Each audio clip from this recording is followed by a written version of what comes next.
नमस्कार, मी अनिल उपाध्ये. शिवसिद्ध बातमीपत्रात आपलं स्वागत आहे. पाहूया आजची बातमी.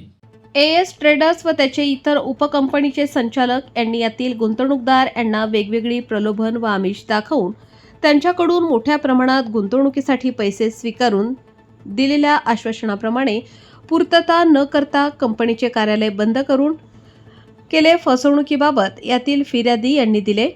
फिर्यादीवरून शाहूपुरी पोलीस ठाण्यात गुन्हा दाखल असून सदर गुन्ह्याचा तपास आर्थिक गुन्हे शाखेकडे वर्ग करण्यात आलेला असून सध्या सदर गुन्ह्याचा पुढील तपास स्थानिक गुन्हा अन्वेषण शाखेचे पोलीस निरीक्षक सुशांत चव्हाण हे करीत आहेत.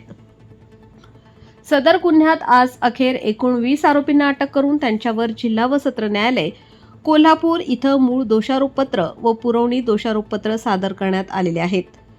03 आरोपीचे अटकपूर्व जामीन अर्ज मंजूर असून या व्यतिरिक्त अन्य 16 आरोपीत हे गुन्हा दाखल झाल्यापासून स्वतःचे अस्तित्व लपवून परागंदा झालेले आहेत.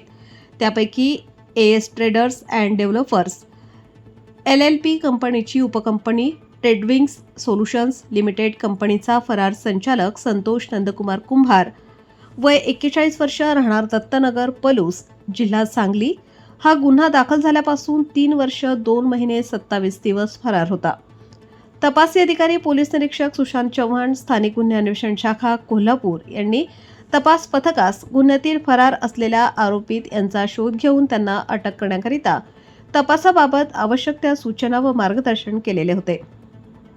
त्या अनुषंगाने तपासी अधिकारी यांचे दिलेल्या सूचनेप्रमाणे तपास पथकास मिळालेल्या माहितीवरून व तांत्रिक तपासाद्वारे पोलीस उपनिरीक्षक जालिंदर जाधव, पोलीस अंमलदार युवराज पाटील, अमित सरजे, राजू एडगे या पथकाद्वारे सदर गुन्ह्यात फरार असलेल्या as traders and developers LLP कंपनीची उपकंपनी ट्रेडविंग्स सोल्युशन्स लिमिटेड कंपनीचा फरार संचालक संतोष नंदकुमार कुंभार वय 41 वर्ष राहणार दत्तनगर पलूस जिल्हा सांगली यास दिनांक 24 फेब्रुवारी 2026 रोजी पलूस जिल्हा सांगली येथून ताब्यात घेऊन नमूद गुन्ह्यात अटक करण्यात आलेली आहे. सदरची कामगिरी पोलीस अधीक्षक योगेश कुमार गुप्ता यांच्या मार्गदर्शनानुसार कोल्हापूर आर्थिक गुन्हा शाखेच्या पोलीस उपअधीक्षक सुवर्णा पत्की यांच्या पर्यवेक्षणाखाली तपासी अधिकारी पोलीस निरीक्षक सुशांत चव्हाण, पोलीस उपनिरीक्षक जालिंदर जाधव, पोलीस उपनिरीक्षक अनिल जाधव, पोलीस अंमलदार युवराज पाटील, अमित सरजे, राजू एडगे व संजय हुंबे यांनी केली आहे.